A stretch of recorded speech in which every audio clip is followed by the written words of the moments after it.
సంఖ్యాకాండము 22వ అధ్యాయము.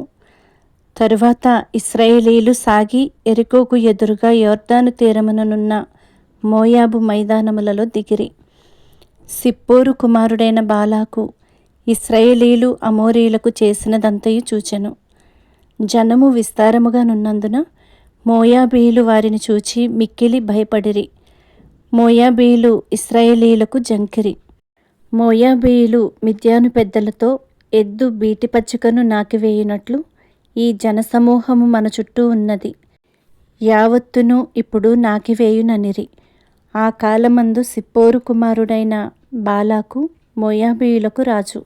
కాబట్టి అతడు బెయోరు కుమారుడైన బిలామును పిలుచుటకు అతని జనుల దేశమందలి నది యొద్దనున్న పెతోరుకు దూతల చేత ఈ వర్తమానము పంపెను. చిత్తగించుము, ఒక జనము ఐగుప్తులో నుండి వచ్చెను. ఇదిగో వారు భూతలమును కప్పి నా ఎదుట దిగియున్నారు. కాబట్టి నీవు దయచేసి వచ్చి నా నిమిత్తము ఈ జనమును శపించుము. వారు నాకంటే బలవంతులు, వారిని హతము చేయుటకు నేను బలమొందుదునేమో. అప్పుడు నేను ఈ దేశములో నుండి వారిని తోలివేయుదును. ఏలయనగా నీవు దీవించువాడు దీవింపబడుననియు శపించువాడు శపింపబడుననియు నేనెరుగుదును.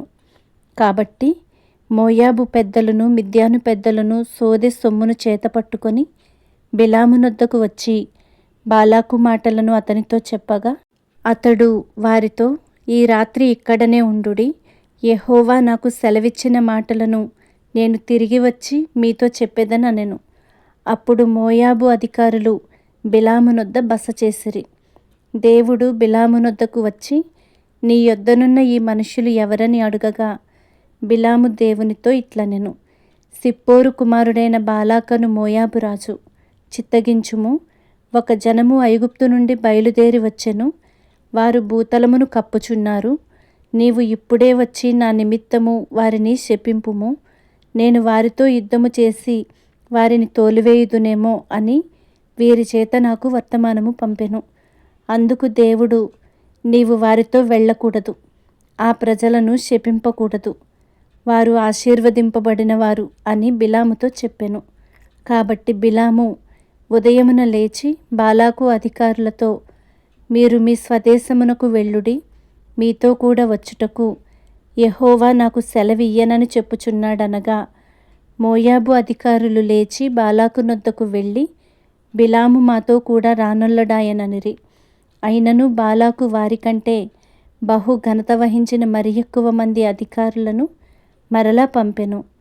వారు బిలామునొద్దకు వచ్చి అతనితో, నీవు దయచేసి నా యొద్దకు వచ్చుటకు ఏమీ అడ్డము చెప్పకుము.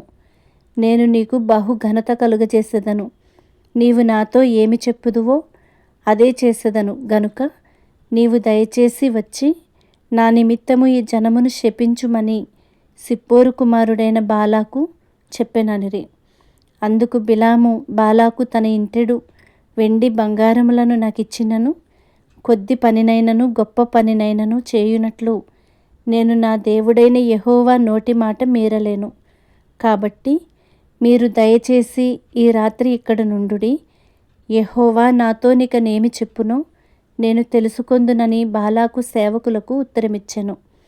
ఆ రాత్రి దేవుడు బిలామునొద్దకు వచ్చి, ఆ మనుష్యులు నిన్ను పిలువవచ్చిన ఎడల నీవు లేచి వారితో వెళ్ళుము. అయితే నేను నీతో చెప్పిన మాట చొప్పుననే నీవు చేయవలెనని అతనికి సెలవిచ్చాను. ఉదయమున బిలాము లేచి తన గాడిదకు గంత కట్టి మోయాబు అధికారులతో కూడా వెళ్ళెను. అతడు వెళ్ళుచుండగా దేవుని కోపము రగులుకొనెను. యెహోవా దూత అతనికి విరోధి అయి త్రోవలో నిలిచెను. అతడు తన గాడిదనెక్కి పోవుచుండగా అతని పనివారు ఇద్దరు అతనితో కూడా నుండిరి. యెహోవా దూత ఖడ్గము దూసి చేత పట్టుకొని త్రోవలో నిలిచియుండుట ఆ గాడిద చూచెను గనుక అది త్రోవను విడిచి పొలములోనికి పోయెను. బిలాము గాడిదను దారికి మలుపవలెనని దాని కొట్టగా, యెహోవా దూత ఇరుప్రక్కలను గోడలు గల ద్రాక్ష తోటల సందులో నిలిచెను.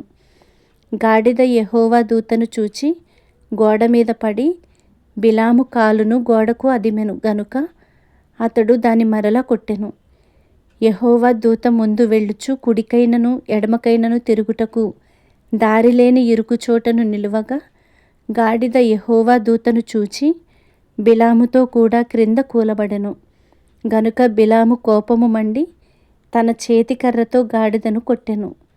అప్పుడు యెహోవా ఆ గాడిదకు వాక్కునిచ్చెను గనుక అది, నీవు నన్ను ముమ్మారు కొట్టితివి, నేను నిన్నేమి చేసితినని బిలాముతో అనగా, బిలాము, నీవు నా మీద తిరుగబడితివి, నా చేత ఖడ్గమున్న ఎడల నిన్ను చంపియుందునని గాడిదతో అనెను. అందుకు గాడిద, నేను నీదాననైనది మొదలుకొని నేటి వరకు నీవు ఎక్కుచూ వచ్చిన నీ గాడిదను కానా, నేనెప్పుడైనా నీకిట్లు చేయుట కద్దా అని బిలాముతో అనగా అతడు లేదనెను. అంతలో యెహోవా బిలాము కన్నులు తెరిచెను గనుక దూసిన ఖడ్గము చేత పట్టుకొని త్రోవలో నిలిచియున్న యెహోవా దూతను అతడు చూచి తల వంచి సాష్టాంగ నమస్కారము చేయగా, యెహోవా దూత, ఈ ముమ్మారు నీ గాడిదను నీవేల కొట్టితివి? ఇదిగో, నా ఎదుట నీ నడత విపరీతమైనది గనుక నేను నీకు విరోధినై బయలుదేరి వచ్చి తిని. ఆ గాడిద నన్ను చూచి ఈ ముమ్మారు నా ఎదుట నుండి తొలగెను. అది నా ఎదుట నుండి తొలగని ఎడల నిశ్చయముగా నేనప్పుడే నిన్ను చంపి దాని ప్రాణమును రక్షించి ఉందునని అతనితో చెప్పెను. అందుకు బిలాము, నేను పాపము చేసి తిని, నీవు నాకు ఎదురుగా త్రోవలో నిలుచుట నాకు తెలిసినది కాదు. కాబట్టి ఈ పని నీ దృష్టికి చెడ్డదైతే నేను వెనుకకు వెళ్ళదనని యెహోవా దూతతో చెప్పగా, యెహోవా దూత, నీవు ఆ మనుషులతో కూడా వెళ్ళుము. అయితే నేను నీతో చెప్పు మాటయే కాని మరేమియూ పలుకకూడదని బిలాముతో చెప్పెను. అప్పుడు బిలాము బాలాకు అధికారులతో కూడా వెళ్ళెను. బిలాము వచ్చెనని బాలాకు విని ఆ పొలిమేరల చివరనున్న అర్నోను తీరమునందలి మోయాబు పట్టణము వరకు అతనిని ఎదుర్కొన బయలు వెళ్ళగా, బాలాకు బిలాముతో, నిన్ను పిలుచుటకు నేను నీ యొద్దకు దూతలను పంపియుంటిని కదా, నా యొద్దకు నీవేల రాకపోతివి? నిన్ను ఘనపరచ సమర్థుడను కానా అనెను. అందుకు బిలాము, ఇదిగో నీ యొద్దకు వచ్చి తిని, అయిననేమి? ఏదైనను చెప్పుటకు నాకు శక్తి కలదా? దేవుడు నా నోట పలికించు మాటయే పలికెదనని బాలాకుతో చెప్పెను. అప్పుడు బిలాము బాలాకుతో కూడా వెళ్ళెను. వారు కిర్యత్ హుచ్చోతుకు వచ్చినప్పుడు బాలాకు ఎడ్లను గొర్రెలను బలిగా అర్పించి కొంత భాగము బిలాముకును అతని యొద్దనున్న అధికారులకును పంపెను. మరునాడు బాలాకు బిలామును తోడుకొని పోయి బయలు యొక్క ఉన్నత స్థలముల మీద నుండి జనులను చివరి వరకు చూడవలెనని అతనిని అచ్చోట ఎక్కించెను.